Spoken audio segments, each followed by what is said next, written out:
The million-dollar question is, why use descriptive programming when the object identification process is handled so smoothly by QTP itself? What's the point in using descriptive programming? The answer is, suppose you're assigned to test a job portal.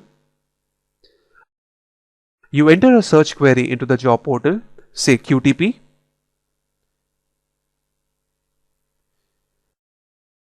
Your test expects you to select all the available jobs and click the apply button. But the number of jobs reflected will depend upon the search query keyword and the jobs available at the time of script execution. The main problem here is there is no way to predict in advance the number of jobs that would be reflected. In such cases, you can make use of descriptive programming. Even though you do not know the number and the names of the checkboxes, you do know that the class for the objects is web checkbox. You can use the child objects method to return objects belonging to a particular parent. A line of code like set all objects equals to browser dot page dot child objects will return all the objects for this page, like the web button, web checkbox, the links. But we are interested only in the web checkbox object. To do so, we can create a filter object and set its property as web checkbox and pass this filter as an argument for the child object.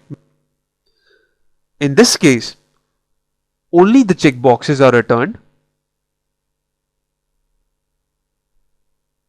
Next, you can write a code like this, which will access the entire collection of checkboxes starting from 0 and set all the checkboxes on.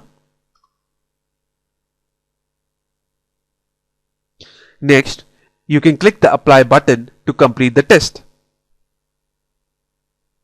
You can also use descriptive programming to record objects which are difficult to record, like auto hide panels, objects with changing hierarchies, nested inner objects, submenus.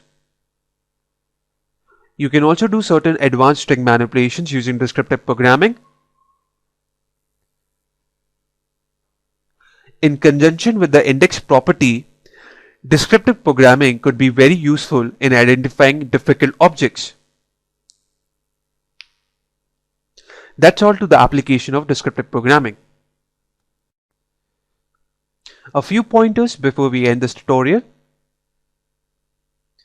If you used programmatic descriptions for an object in object hierarchy, you will need to use descriptive programming for succeeding child objects. For example, for the page object, descriptive programming was used, but for succeeding child object WinEdit, object repository is used, which is incorrect, and the test will fail. On the contrary, here for both page and WinEdit, descriptive programming is used, which is correct.